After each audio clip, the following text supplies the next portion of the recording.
swear all I need is get this wrong. We can catch the game. 막대요 메뉴 다 스펠레워 호랑이가 다니까 anything. We can catch the game.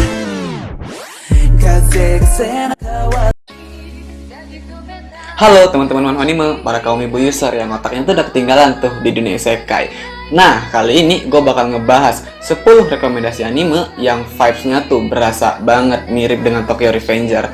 Nah, buat kalian yang lagi gabut nih nunggu episode ke-8 dan episode ke-9 dari Tokyo Revenger, boleh banget nih buat nonton anime-anime berikut ini. Nah, sebelum kita masuk ke list animenya, ada baiknya nih buat kalian like, comment, dan share video ini jika kalian suka, dan subscribe tuh channel ini biar kalian tuh nggak ketinggalan info-info menarik seputar channel ini. Ya udah, nggak usah banyak bacot, langsung aja kita ke list animenya.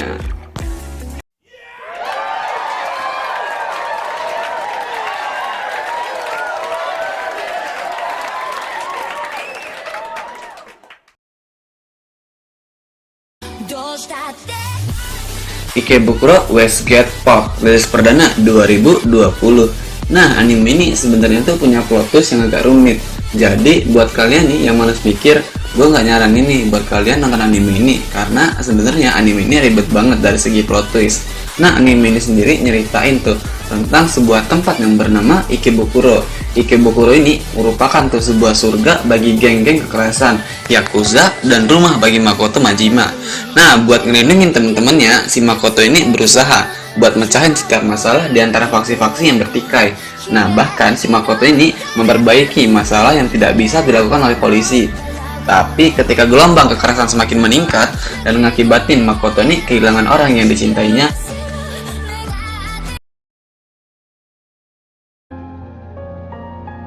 Bokudake ga Inaimachi, rilis perdana 2016. Nah, anime kali ini sebenarnya tuh nggak syarat dengan unsur-unsur baku hantam, tapi anime kali ini punya konseptual yang sama dengan Tokyo Revenger, yaitu sama-sama time traveler. Nah, anime kali ini ceritain tuh tentang seorang pemuda berusia 29 tahun bernama Satoru Fujinuma yang lagi berjuang tuh menjadi penulis manga. Nah, poin pentingnya karena dia tuh mempunyai kemampuan supranatural, di mana dia tuh mampu ngebaling dirinya sendiri kembali ke masa lalu apabila terjadi bencana, sehingga dia tuh bisa ngecegah terjadinya korban dalam bencana tersebut.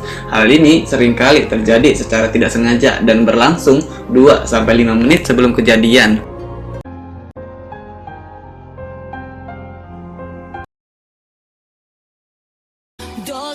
Gangsta, rilis perdana 2015. Nah, dari judulnya aja udah ketahuan banget tuh anime ini ngusung unsur-unsur kriminal gitu.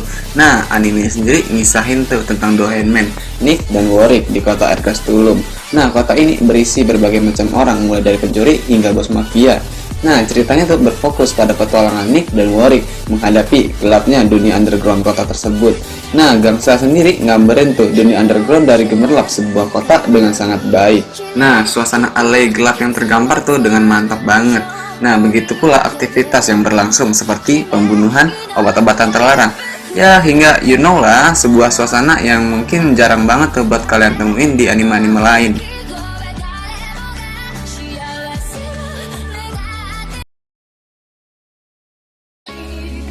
Orange, rilis perdana 2016. Nah, anime ini sendiri sebenarnya tuh agak jauh dengan Tokyo Revenger, tapi punya plot twist yang agak mirip, yaitu sama-sama time traveler dan kembali ke masa lalu buat ngubah masa depan. Nah, anime ini sendiri misahin tentang si Takamiya Naho yang berumur 16 tahun. Nah, dia tuh nerima surat misterius yang ngaku datang dari dirinya di masa depan. Nah, tiba-tiba hidupnya tuh dipenuhi kekacauan karena surat tersebut. Surat tersebut mengatakan kalau seorang murid pindahan bernama Naruse Kakeru akan bergabung di kelasnya, dan dia harus ngawasin murid tersebut. Nah, si Naho tuh kemudian mutusin apa yang harus dilakukannya, bukan untuk masa depannya, tapi untuk masa depan Kakeru juga.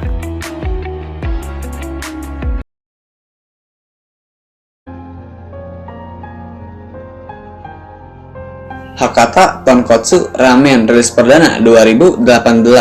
Nah, anime ini sendiri nyeritain tuh tentang sebuah kota bernama Fukuoka. Walaupun terlihat sangat damai, tapi kejahatan tuh tetap terjadi di bawah tanah, tepatnya di distrik Hakata. terdapat berbagai macam individu dengan talenta spesial tuh yang terdiri dari pembunuh profesional, detektif, dan informan, atau juga bisa pembalas dendam bayaran. Terlebih lagi, menurut legenda urban, ada tuh seorang individu yang dikenal sebagai pembunuh para pembunuh profesional telah muncul di kota tersebut. Nah, anime ini seru banget karena unsur kriminal dan unsur fantasinya beradu tuh.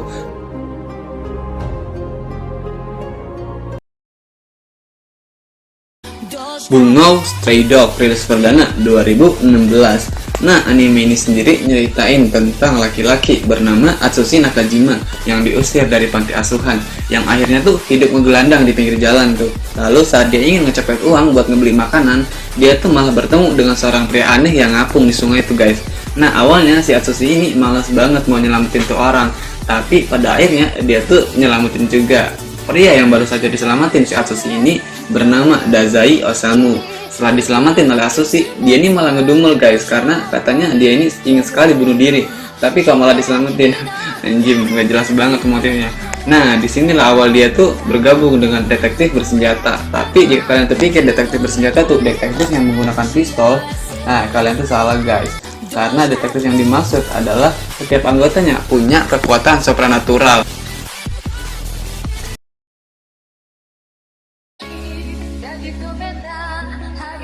Beelzebub rilis perdana 2011.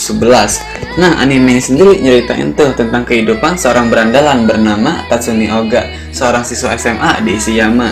Nah, ceritanya tuh bermula ketika si Oga ini lagi mencuci baju di pinggir sungai. Lalu dia tuh ngeliat seorang pria aneh tenggelam di dalam sungai tuh.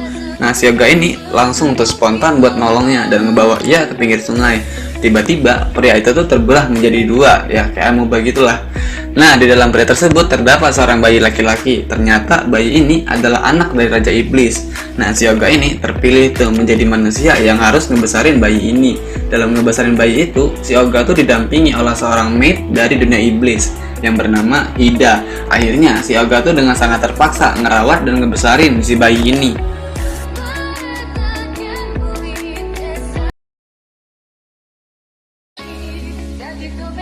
Durara rilis perdana 2010. Nah, cerita anime ini sendiri berpusat pada Ryugamine Mikado, seorang siswa remaja yang selalu tuh ngerinduin kesenangan hidup di perkotaan. Nah, dan dia nih dapat undangan dari teman masa kecilnya yang nambah tuh keyakinan buat segera pindah ke Tokyo. Di hari pertamanya saja banyak tuh hal-hal yang telah ia impiin selama ini terkabul, dan yang paling membuatnya senang tak lain adalah karena bertemu sang pengendara hitam. Nah, ketika serangkaian peristiwa supranatural mulai terjadi, ia tuh harus ngerelain tuh kehidupannya sebagai warga biasa.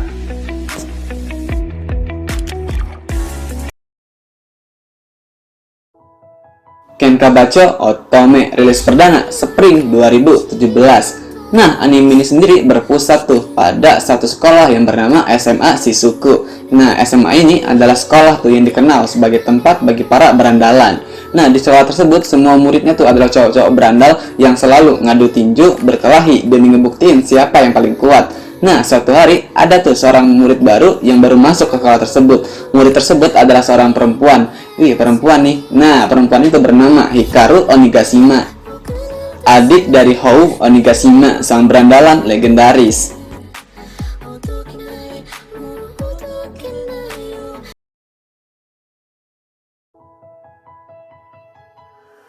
Key Project rilis perdana Fall 2012.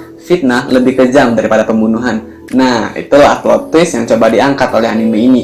Anime ini sendiri nyeritain tuh tentang si Isana Yoshiro, seorang siswa SMA yang difitnah oleh orang-orang telah ngebunuh si Tatara Totsuka, pemimpin dari klan Homura atau biasa kita sebut klan merah.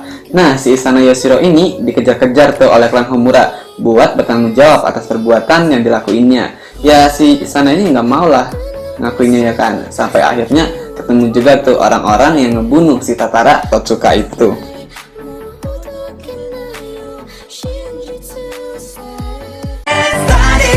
Even I cannot breathe this world.